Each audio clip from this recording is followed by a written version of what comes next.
અરવલ્લીના મોડાસામાં બાબા સાહેબની પ્રતિમાનું લોકાર્પણ. મોડાસાના રસ્તાઓ જય ભીમ બાબા સાહેબ આંબેડકર જિંદાબાદથી ગુંજી ઉઠ્યા. બ્લુ રંગના ફ્લેગ સાથે લોકો ઉમટી પડતા મોડાસા બ્લુ રંગમાં રંગાયું, કેમ કે મોડાસામાં ડોક્ટર બાબા સાહેબ આંબેડકરની પ્રતિમાનું લોકાર્પણ કરાયું. આઇકોનિક બસપોર્ટ સર્કલ પર ડોક્ટર બાબા સાહેબ આંબેડકરના પ્રતિમાનું અનાવરણ કરવામાં આવ્યું. ભીમ સૈનિકોમાં ભારે ઉત્સાહ જોવા મળ્યો. પ્રતિમા અનાવરણ પહેલા સબલપુર સર્કલથી રાજલ બારોટના સુર સંગીત સાથે લાઈવ શોભાયાત્રા નીકળી. આંબેડકર સર્કલે સંપન્ન થઈ. હજારોની સંખ્યામાં લોકો યાત્રામાં જોડાયા, તો બાઇક સાથે પણ યુવાનો યાત્રામાં સહભાગી બન્યા. ડીજેના તાલે લોકો ઝૂમ્યા. બાદમાં સાંસદ ડોક્ટર કિરીટભાઈ સોલંકી સહિત આગેવાનોએ બાબા સાહેબની પ્રતિમાને ખુલ્લી મૂકી. 10,000થી વધુની મેદની ઉમટી પડતા મોડાસાના રસ્તા ટૂંકા પડ્યા. પોલીસનો ચુસ્ત બંદોબસ્ત ગોઠવવામાં આવ્યો. રામ મંદિરના નિર્માણ કાર્યમાં કામગીરી કરવા બદલ મોતીલાલ પ્રજાપતિનું સન્માન. અયોધ્યા ખાતે ભવ્ય રામ મંદિરના નિર્માણ કાર્યમાં કામગીરી કરવા બદલ તાપીના બાજીપુરા ખાતેના મોતીલાલ પ્રજાપતિનું કચ્છી સમાજે વિશેષ સન્માન કર્યું. મોતીલાલ પ્રજાપતિને રામ મંદિરના ગર્ભગૃહમાં કામ કરવાનું સૌભાગ્ય પ્રાપ્ત થયું. રામ મંદિરના પ્રાણ પ્રતિષ્ઠા મહોત્સવ પૂર્ણ થયા બાદ મોતીલાલ પોતાના માતરે વતન પહોંચતા ગામ લોકોએ તેમનું સન્માન કર્યું. તાપીના બાજીપુરામાં કચ્છી પ્રજાપતિ સમાજ દ્વારા વિશેષ રીતે પુષ્પવર્ષા કરીને સન્માન કરવામાં આવ્યું. મોતીલાલ પ્રજાપતિએ રામ જન્મભૂમિ પર કામ કરવાનો તેમને જે અવસર મળ્યો છે તે બદલ ભાવ વિભોર થઈને પોતાની લાગણી વ્યક્ત કરી હતી અને પરિવાર અને સમાજનો આભાર વ્યક્ત કર્યો. અમદાવાદમાં દીકરાના પ્રેમની સજા માતા અને બહેનને મળી. નરાધમ પ્રેમિકાના પરિવારે સાસુ અને નણંદની હત્યાનો કર્યો પ્રયાસ. અમદાવાદમાં દીકરાના પ્રેમની સજા માતા અને બહેનને મળી. દીકરો પ્રેમ પામવા પ્રેમિકાને ભગાડીને લઈ ગયો તો પ્રેમિકાના ભાઈઓએ જીવતા સળગાવવાની હત્યાનો પ્રયાસ કર્યો. અમરાઈવાડી વિસ્તારમાં રહેતો યુવક પડોશમાં રહેતી પ્રેમિકા ભગાડી લઈ ગયો, જેથી યુવતીના પરિવારજનોએ યુવકની માતા અને તેના પરિવારને ધમકી આપી રહ્યા હતા. યુવકની માતા અને તેની દીકરી ઘરે સૂતા હતા ત્યારે યુવતીના ભાઈ, કાકા અને પિતરાઈ ભાઈ ઘરની બહાર આવીને તોડફોડ શરૂ કરી ચૂક્યા અને ત્યારબાદ બંને પર પેટ્રોલ છાંટીને જીવતી સળગાવીને હત્યાનો પ્રયાસ કર્યો. અમરાઈવાડી પોલીસે ગુનો નોંધીને 2 આરોપીઓની ધરપકડ કરી છે. પકડાયેલા બંને આરોપીઓ ફાર્મસીના વિદ્યાર્થી છે. બહેન પ્રેમમાં અંધ થઈને પ્રેમી સાથે ભાગી જતા ભાઈઓએ બદલો લેવા માટે યુવકની માતા અને બહેનને મારી નાખવાનો પ્રયાસ કર્યો હતો. સુરતમાં રસ્તા પરથી જતી કિશોરીની છેડતી કરનાર આરોપી રાજસ્થાનથી ઝડપાયો. સુરતમાં આવારા તત્વો બેફામ બન્યા છે. 12 જાન્યુઆરીએ બાળકીની એક શખ્સે છેડતી કરી હતી, જેનો વિડીયો સોશિયલ મીડિયામાં વાયરલ થયો હતો. બદનામીના ડરથી બાળકીના પિતાએ ઘટનાના 12 દિવસ બાદ પોલીસ ફરિયાદ નોંધાવી. ઘટનાની ગંભીરતાને લઈને પોલીસે નરાધમને પકડવા અલગ અલગ ટીમ બનાવી. 36 કલાકમાં જ પોલીસે રાજસ્થાનના બાંસવાડા ખાતેથી આરોપીને ઝડપી પાડ્યો અને કોર્ટમાં રજૂ કરી 5 દિવસના રિમાન્ડ મેળવ્યા. આ અંગે વિડીયો વાયરલ કરનારના લોકોની પણ પોલીસ તપાસ કરશે. પોલીસે પોક્સકોની કલમ સાથે ઓળખ છતી થતા 2 બાબતે ગુનો નોંધ્યો છે. શ્રમિક ઇસમી કિશોરીની ખુલ્લેઆમ છેડતી કર્યાની ઘટના સીસીટીવીમાં કેદ થઈ છે. દ્રશ્યોમાં જોઈ શકાય છે કે છેડતી બાદ સોસાયટીમાંથી જઈ રહ્યો છે. સુરતમાં ટામેટા ન આપનાર પાડોશીની હત્યાથી ચકચાર.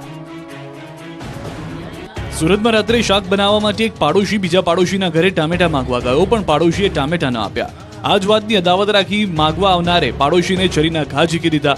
ગંભીર ઇજાને કારણે સારવાર મળે એ પહેલા જ પાડોશીનું મોત થયું. સુરત શહેરના લસકાણા વિસ્તારમાં બનેલી આ ઘટનાથી ખળભળાટ મચી ગયો છે. મૃતક વિદ્યાધર, પાંડવ, શ્યામલ અને હત્યારો બંને શ્રમિક છે અને આજુબાજુમાં જ રહેતા હતા. હત્યારાનું નામ કાળુ ગુરુ, સંતોષ ગુરુ છે, જેની સરથાણા પોલીસે ધરપકડ કરી લીધી છે. સાબરકાંઠામાં તસ્કરોએ પહેલા દારૂની મહેફિલ માણી, પછી 3 ઘરમાં ચોરી કરી. સાબરકાંઠામાં તસ્કરોએ ફરી એકવાર તરખાટ મચાવ્યો છે. સાબરકાંઠાના ઈડરના મોહનપુરા સમર્થ બંગલોમાં 4 મકાનના તાળા તૂટ્યા છે. રાત્રિના સમયે જ્યારે મકાન માલિકો લગ્ન પ્રસંગમાં ગયા ત્યારે જ તસ્કરોએ બંધ મકાનને નિશાન બનાવ્યું અને ઘરમાં હાથ ફેરો કરી ફરાર થઈ ગયા. ચોરી કરવા આવેલા તસ્કરોએ પહેલા દેશી દારૂની મહેફિલ માણી, ત્યારબાદ ચોરીને અંજામ આપ્યો. સમગ્ર મુદ્દે ઈડર પોલીસે ગુનો નોંધી આરોપીને ઝડપી લેવા કવાયત શરૂ કરી છે. સોસાયટીમાં એક સાથે 4 મકાનોના તાળા તૂટતા લોકોમાં ફફડાટ ફેલાયો છે. સાથે જ પોલીસના નાઇટ પેટ્રોલિંગ પર સવાલો ઉઠ્યા છે. અમદાવાદના સરસપુરમાં આગ લાગવાની ઘટના બની છે. શારદા ઇન્ડસ્ટ્રીયલ એસ્ટેટમાં ભીષણ આગ લાગી. પ્લાસ્ટિકના ગોડાઉનમાં આગ લાગતા દોડધામ મચી. જોકે ફાયર બ્રિગેડની 4 ગાડી ઘટના સ્થળે પહોંચી આગને કાબૂમાં લેવા પ્રયાસ તેજ કરી દેવાયા છે.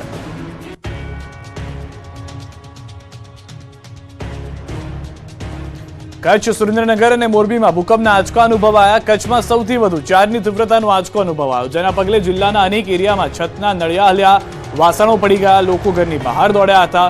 ભૂકંપનું કેન્દ્રબિંદુ પૂર્વ કચ્છના ગાંધીધામથી 43 કિલોમીટર દૂર નોંધાયું, જ્યારે મોરબી અને સુરેન્દ્રનગરમાં હળવા આંચકાનો અનુભવ થયો.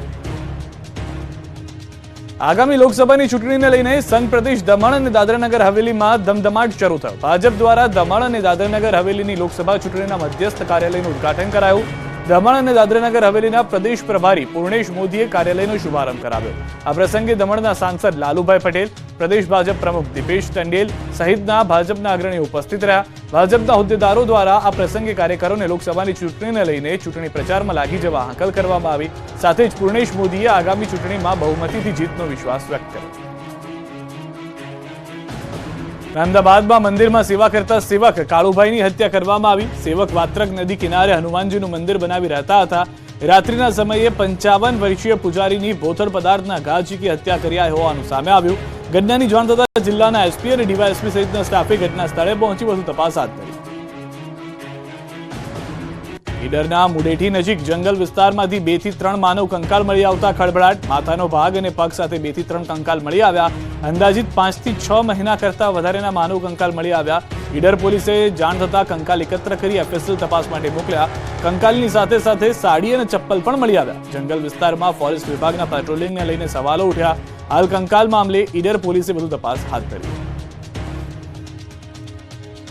સુરતના કાપોદ્રામાં બાળક સાથે સૃષ્ટિ વિરુદ્ધનું કૃત્ય. પોલીસે 22 વર્ષીય પરેશ ગોહિલને દબોચ્યો. રૂપિયાની લાલચ આપીને શખ્સે કૃત્ય આચર્યું. પોલીસે નરાધમની ધરપકડ કરીને કાર્યવાહી હાથ ધરી.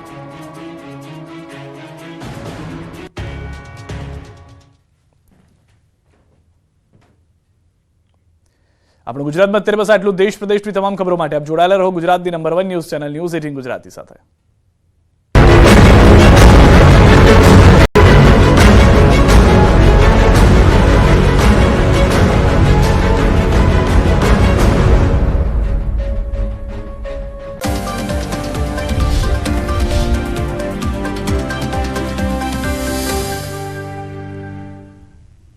વસંત મસાલા. સાબરકાંઠામાં ફરી ટ્રાફિકના નિયમોના ધજાગરા. દ્વારકામાં ગોમતી દરિયામાં ઊંટ પર જોખમી સવારીનો વિડીયો વાયરલ. ઈડરના જંગલમાંથી માનવ કંકાલ મળતા પોલીસ દોડતી થઈ. અંદાજે 5 થી 6 મહિના જૂના કંકાલ હોવાનું અનુમાન. આરટીઆઈ એક્ટિવિસ્ટ મહેન્દ્ર પટેલ વિરુદ્ધ કાર્યવાહી. ઘરેથી જપ્ત કરાયા કરોડો રૂપિયા. સુરત સ્કૂલ સંચાલક પાસેથી 66 લાખના તોડનો આરોપ.